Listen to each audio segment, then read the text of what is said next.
नमस्कार. आजच्या या अत्यंत खास सखोल विश्लेषणात सर्वांचे मनपूर्वक स्वागत आहे. आज आपण एका अशा विषयावर बोलणार आहोत ज्याने जगभरातील अभ्यासकांचं आणि वाचकांचं प्रचंड लक्ष वेधून घेतलंय. हो, आणि तो विषय खरोखरच खूप व्यापक आहे. नक्कीच.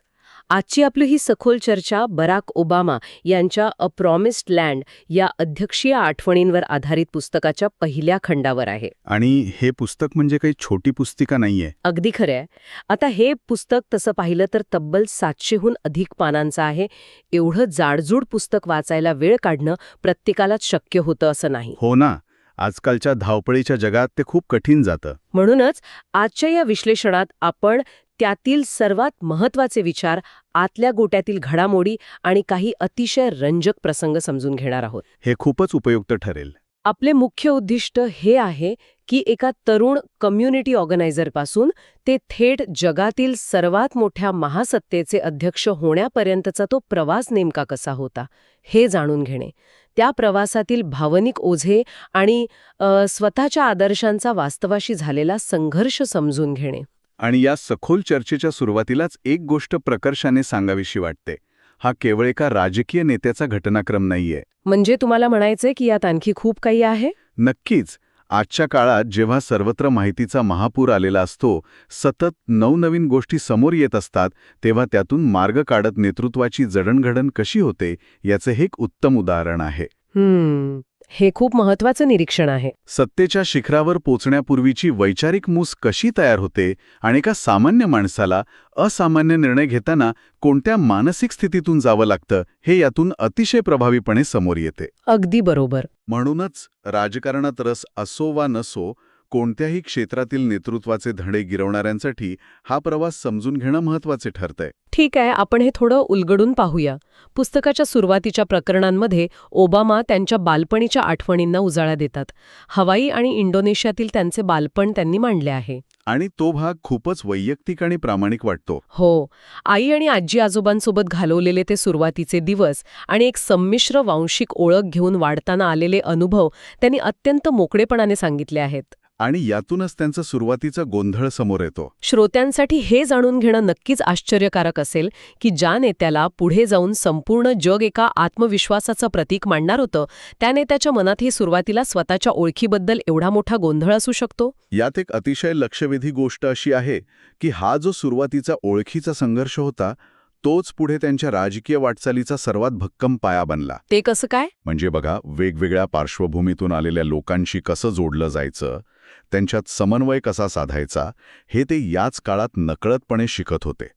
महाविद्यालयात असताना राजकीय तत्त्वज्ञानाचं वाचन करणे आणि त्यानंतर शिकागोमध्ये जाऊन त्यांनी जे काम सुरू केले, त्यातून त्यांची वैचारिक बैठक तयार झाली. शिकागोमधील कामाचा उल्लेख आलाच आहे, तर तिथे त्यांनी जे कम्युनिटी ऑर्गनायझर म्हणून काम केलं त्याबद्दल पुस्तकात खूप छान वर्णन आहे. हो, तो त्यांच्या आयुष्यातील एक अत्यंत कळीचा मुद्दा आहे. बऱ्याचदा हा शब्द ऐकायला मिळतो, पण प्रत्यक्ष हे काम काय होतं, तर थोडक्यात सांगायचं तर समाजाच्या तळागाळात जाणं, लोकांच्या घरोघरी जाऊन त्यांचे स्थानिक प्रश्न समजून घेणं, जसे की रस्त्यांची दुर्दशा किंवा घरांचे प्रश्न. अगदी.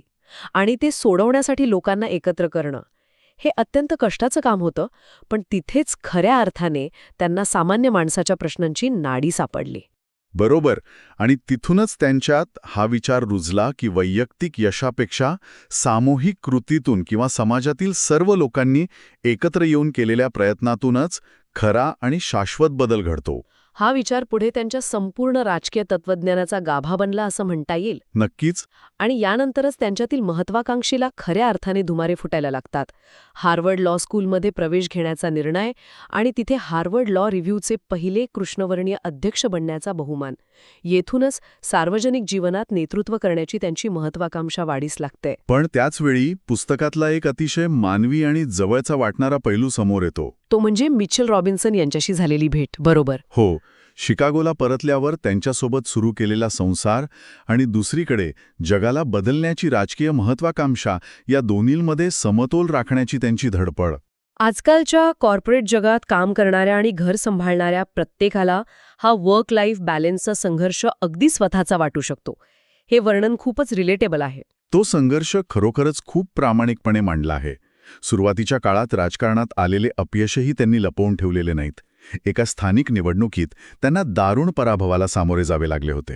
पण त्यातून ते खूप काही शिकले. होय, इलिनॉय स्टेट सेनेटची निवडणूक हा त्यांच्या प्रवासातील एक अत्यंत महत्त्वाचा टप्पा ठरतो. तिथे त्यांनी तळागाळातील प्रचार म्हणजे ग्रासरूट्स कॅम्पेनिंग कसे करायचे हे प्रत्यक्ष शिकले. आणि प्रॅक्टिकल राजकारण काय असते हेही त्यांना तिथे समजले. अगदी. आघाड्या कशा बनवायच्या आणि सर्वात महत्त्वाचे म्हणजे राजकारणात तडजोडीचे महत्त्व किती असते. राजकारणात प्रत्येक गोष्ट पुस्तकी ज्ञानाप्रमाणे चालत नाही, तिथे व्यावहारिक तडजोडी कराव्याच लागतात, हा धडा त्यांनी तिथे गिरवला. आणि त्यानंतर येतो तो 2004च्या डेमोक्रेटिक अधिवेशनातील त्यांच्या भाषणाचा प्रसंग. हे भाषण त्यांनी स्वतः लिहिलं होतं. आणि त्या एका भाषणामुळे त्यांना रातोरात जी राष्ट्रीय प्रसिद्धी मिळाली ती खरोखरच थक्का करणारी होती. एका रात्रीत अमेरिकेच्या कानाकोपऱ्यात लोक त्यांना ओळखू लागले. त्यांची वैयक्तिक मोहिनी आणि आशादायी विचार लोकांपर्यंत पोचवण्याची त्यांची ताकद यातून दिसून येते. या भाषणामुळेच त्यांच्यासाठी थेट अमेरिकन सिनेटचे दरवाजे उघडले गेले. तो एक खूप मोठा टर्निंग पॉइंट होता. आणि इथेच खरा रंजक भाग सुरू होतो. अध्यक्षपदाच्या निवडणुकीला उभे राहायचे की नाही यावर त्यांच्या मनात आणि कुटुंबात झालेला तो मोठा संभ्रम. पुस्तकात या काळाचं वर्णन अतिशय जिवंत आहे. एका बाजूला अनुभवाची कमतरता असल्याचा स्वतःच्याच मनातील शंका, दुसरीकडे मीडियाचा प्रचंड दबाव आणि या सर्वांत मिशेल यांचा सुरुवातीचा संकोच. राजकारणाचा हा चिखल आपल्या कुटुंबासाठी योग्य आहे का, हा प्रश्न कोणत्याही सामान्य कुटुंबाला पडू शकतो. या सगळ्यावर मात करून त्यांनी तो धोका पत्करण्याचा घेतलेला निर्णय हा खरोखरच थरारक आहे. त्या निर्णयानंतर सुरू झालेली मोहीमही तेवढीच अभूतपूर्व होती. सुरुवातीला निधी उभारण्यात आलेल्या अडचणींपासून ते प्रचार मोहीम राबवणाऱ्या टीमच्या बांधणीपर्यंत अनेक आव्हाने होती. पण त्यांनी आशा आणि एकता या संदेशावर आपली रणनीती आधारली, ज्याला आपण strategy of hope and unity म्हणतो. हो, आयोवामधील प्राथमिक निवडणुकांचा तो टप्पा पुस्तकात खूप रंजकपणे सांगितला आहे. कडाक्याच्या थंडीत गावोगावी जाऊन केलेला प्रचार आणि तिथे मिळालेलं अनपेक्षित यश. आणि त्यानंतर हिलरी क्लिंटन यांच्यासोबत झालेली अत्यंत चुरशीची लढत. या सगळ्या प्रवासात त्यांच्यावर आणि त्यांच्या टीमवर आलेला प्रचंड शारीरिक ताण आणि थकवा या पुस्तकातून अतिशय प्रामाणिकपणे मांडण्यात आला आहे. त्यानंतर जनरल इलेक्शनचा टप्पा, जॉन मॅकेन यांच्या विरोधातील मोहीम, देशभरात लोकांमध्ये निर्माण झालेला प्रचंड उत्साह आणि विशेषतः ऐतिहासिक विजयाच्या रात्रीच्या त्या दाटून आलेल्या भावना. पहिला कृष्णवर्णीय अध्यक्षाची निवड ही केवळ एक राजकीय घटना नव्हती, तर अमेरिकेच्या इतिहासातील तो एक अतिशय भावनिक आणि प्रतिकात्मक क्षण होता. पुस्तकात त्या रात्रीचं वर्णन वाचताना खरोखरच अंगावर काटा येतो. पण याच विजयाच्या जल्लोषात एका मोठ्या संकटाची पार्श्वभूमी विसरून चालणार नाही. तुम्ही 2008च्या आर्थिक संकटाबद्दल बोलत आहात ना? हो, 2008चे जागतिक आर्थिक संकट. ज्या काळात हा ऐतिहासिक विजय मिळाला त्याचवेळी जगावर एक महाभयंकर आर्थिक मंदीचे सावट होते. विजयाच्या आनंद उत्सवासोबतच पुढे येणाऱ्या अवाढव्य जबाबदारीची जाणीव त्यांना याच टप्प्यावर होते. एका अर्थाने जगातील सर्वांत शक्तिशाली पद त्यांना अशावेळी मिळत होतं जेव्हा तीच महासत्ता आर्थिकदृष्ट्या डबघाईला आली होती. हे खूपच भयानक वास्तव होतं त्यांच्यासाठी. अगदी. आणि व्हाईट हाऊसमधील प्रवेशाचा टप्पा या जबाबदारीची किती मोठी प्रचिती देणारा आहे हे पुस्तकातून जाणवतं. प्रशासनाच्या सुरुवातीच्या काळातील तो गोंधळ, मंत्रिमंडळाची निवड आणि अध्यक्षपदाची रोजची कामे समजून घेण्याची धडपड. आणि त्यातच त्यांना बेलआउट्स देण्याचा निर्णय घ्यावा लागला. आता इथे बेलआउट्स म्हणजे काय हे समजून घेणं ऐकणाऱ्यांसाठी महत्त्वाचं आहे. थोडक्यात सांगायचं तर ज्या मोठ्या बँका आणि वित्तीय संस्था बुडत होत्या त्यांना वाचवण्यासाठी सरकारने दिलेला पैसा. आता सामान्य लोकांच्या मनात वॉल स्ट्रीटच्या या बँकांबद्दल प्रचंड रोष होता. साहजिकच आहे. ज्यांनी हे संकट आणलं त्यांनाच सरकार का वाचवतंय असा प्रश्न लोकांच्या मनात होता. पण तरीही त्यांना तो निर्णय घ्यावा लागला. कारण तिथे आर्थिक वास्तव आणि लोकांसमोर जाणारी राजकीय प्रतिमा यांच्यातील तणाव हाताळायचा होता. जर त्या बँका बुडल्या असत्या तर संपूर्ण अर्थव्यवस्था कोलमडली असती आणि लाखो सामान्य लोकांचे रोजगार गेले असते. त्यामुळे राजकीयदृष्ट्या हा निर्णय कितीही अप्रिय असला तरी प्रशासक म्हणून तो घेणं भाग होतं. जर आपण याचा मोठ्या संदर्भाशी संबंध जोडला तर अफोर्डेबल केअर ॲक्ट म्हणजे ज्याला आपण ओबामा केअर म्हणून ओळखतो त्यावरील संघर्षाचं विश्लेषण करणं खूप गरजेचं आहे. पुस्तकातील संदर्भांनुसार पाहिलं तर या कायद्यासाठी त्यांना प्रचंड राजकीय विरोधाला सामोरे जावे लागले. पुस्तकात त्यांनी नमूद केले आहे की टी पार्टी नावाच्या एका गटाकडून अतिशय कडवा विरोध झाला. आणि हे सगळं तटस्थपणे पाहिलं तर लक्षात येतं की नुसता विरोधच नव्हता. होय, इतकंच नाही तर सेनेटमध्ये बहुमत मिळवण्यासाठीची ओढाताण आणि खुद्द त्यांच्या डेमोक्रॅटिक पक्षातील अंतर्गत मतभेद या सर्व अडथळ्यांची शर्यत पार करूनच हा मोठा देशांतर्गत विजय मिळवता आला.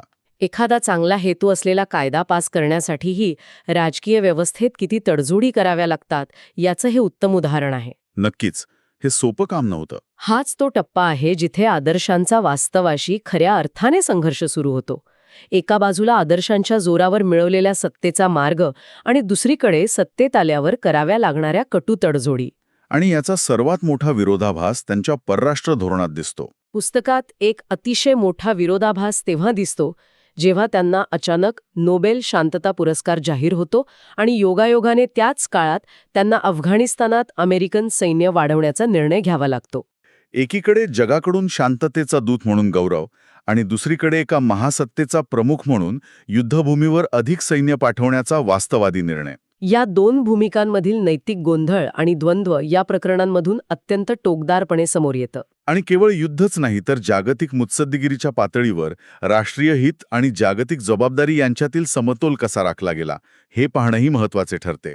म्हणजे रशिया किंवा चीन सोबतचे संबंध. अगदी. रशिया, चीन आणि मध्यपूर्वेतील देशांशी असलेले गुंतागुंतीचे संबंध, हवामान बदलावरील परिषदांमधील वाटाघाटी, महासत्तेचा प्रमुख असल्यावर लष्करी ताकद आणि मुत्सद्देगिरी यांच्यात कशी तारेवरची कसरत करावी लागते हे यातून स्पष्ट होते. जगातील इतर देशांच्या नेत्यांसोबतच्या बैठकीत केवळ आदर्शवाद चालत नाही, तर तिथे देशाचे हित सर्वोपरी ठेवावं लागते. आणि हे सगळं जागतिक स्तरावर सुरू असताना देशांतर्गत राजकारणातील ध्रुवीकरणही वेगाने वाढत होतं. वाढता राजकीय विरोध, वांशिक तणाव, मीडियाचा आक्रमकपणा आणि त्यातच बर्थर कटासारख्या गोष्टी. हो, ती बर्थर कॉन्स्पिरसी म्हणजे देशाचा अध्यक्ष अमेरिकेत जन्मालाच नाहीये अशा अफवा पसरवणं आणि त्याला सामोरं जाणं. आणि त्यानंतर 2010च्या मध्यावधी निवडणुकीत त्यांच्या पक्षाला आलेला मोठा पराभव आणि लोकांच्या वाढत्या निराशाजनक प्रतिक्रिया. तर या सगळ्याचा नेमका अर्थ काय? याचा अर्थ आहे सत्तेच्या मर्यादा. सत्तेच्या सर्वोच्च शिखरावर राहूनही सर्वच गोष्टी आपल्या मनासारख्या करता येत नाहीत हे ते कठोर वास्तव आहे. बऱ्याचदा असं वाटतं की देशाचा सर्वोच्च नेता म्हणजे तो काहीही करू शकतो. पण तसं नसतं. बुश यांच्या काळातील कर कपातीचे धोरण पुढे चालू ठेवण्याबाबत त्यांना तत्कालीन विरोधी पक्षासोबत जी तडजोड करावी लागली ते याचेच एक उत्तम उदाहरण आहे. आणि स्थलांतरितांसाठी आणलेला ड्रीम ॲक्ट सिनेटमध्ये अपयशी ठरला तेव्हाची निराशाही त्यांनी लपवलेली नाही. ते देखील पुस्तकात सविस्तर नोंदवले आहे. तत्त्वे आणि प्रत्यक्ष प्रशासनातील कटू वास्तव यातील हा एक मोठा संघर्ष आहे जो प्रत्येक नेत्याला अनुभवावा लागतो. आणि यानंतर येतो या पुस्तकातील सर्वात थरारक टप्पा. शेवटची काही प्रकरणं जी एखाद्या गुप्तहेर चित्रपटासारखी वाटतात. ओसामा बिन लादेन मोहीम. हा भाग वाचताना वाचक अक्षरशः खिळून राहतो. गुप्तचरांकडून माहितीची अतिशय बारकाईने झालेली जमाजमाव आणि 2011च्या त्या ऐतिहासिक मोहिमेची पार्श्वभूमी. पुस्तकात असं स्पष्ट सांगितलंय की ती माहिती 100% खात्रीलायक नव्हती. ती व्यक्ती खरोखरच ओसामा आहे की नाही याबाबत गुप्तचर यंत्रणांमध्येही मतभेद होते. काहींच्या मते ती शक्यता केवळ 50% होती. यावरून एक अत्यंत महत्त्वाचा प्रश्न निर्माण होतो. अत्यंत अनिश्चित वातावरणात निर्णय घेण्याचे ओझे किती मोठे असते. हो, कारण जर काही चुकलं असतं तर परिणाम भयंकर झाले असते. जेव्हा तुमच्याकडे पुरेशी माहिती नसते, अनेक धोके असतात, मोहीम फसली तर आंतरराष्ट्रीय स्तरावर मोठी नामुष्की ओढवण्याची दाट शक्यता असते. अशावेळी एका दुसऱ्या देशात थेट लष्करी कारवाईची परवानगी देण्याचा निर्णय घ्यावा लागतो. त्या सिच्युएशन रूममधील वातावरणाचे वर्णन अतिशय खिळवून ठेवणारे आहे. त्या मोहिमेला दिलेली परवानगी, त्यात असलेली ती वैयक्तिक धाकधूक, प्रत्येक सेकंदाला वाढणारा ताण आणि अखेर ओसामा बिन लादेनचा झालेला खात्मा. त्यानंतर त्या मोहिमेत सहभागी असलेल्या नेव्ही सील टीमसोबतची त्यांची भेट. नेतृत्वाची कसोटी पाहणारा हा अत्यंत संवेदनशील आणि निर्णायक क्षण होता. एका चुकीच्या निर्णयाची किंमत खूप मोठी असू शकली असती. आणि याच ऐतिहासिक घटनेसोबत पुस्तकाच्या या पहिल्या खंडाची सांगता होते. हा शेवटचा प्रसंग पुन्हा एकदा त्याच गोष्टीची जाणीव करून देतो ज्यावर आपण सुरुवातीला बोलत होतो. अनिश्चिततेतील नेतृत्वाबद्दल. अगदी. माहिती अपुरी असली तरी वेळेवर आणि ठामपणे निर्णय घेण्याची क्षमता म्हणजेच खरे नेतृत्व. आणि तो निर्णय घेताना जो मानसिक ताण येतो तो फक्त त्या खुर्चीवर बसलेल्या व्यक्तीलाच समजू शकतो.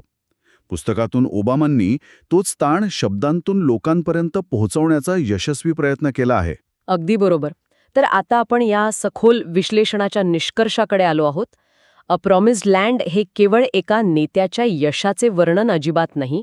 ही आदर्शांचा वास्तवाशी होणाऱ्या रोजच्या सामन्याची कथा आहे. ही कथा आहे लोकशाहीच्या नाजूकपणाची आणि सत्तेच्या त्या प्रचंड भावनिक ओझ्याची जी एका व्यक्तीला वहावे लागते. हे विश्लेषण ऐकणाऱ्या प्रत्येकासाठी का महत्वाचे आहे?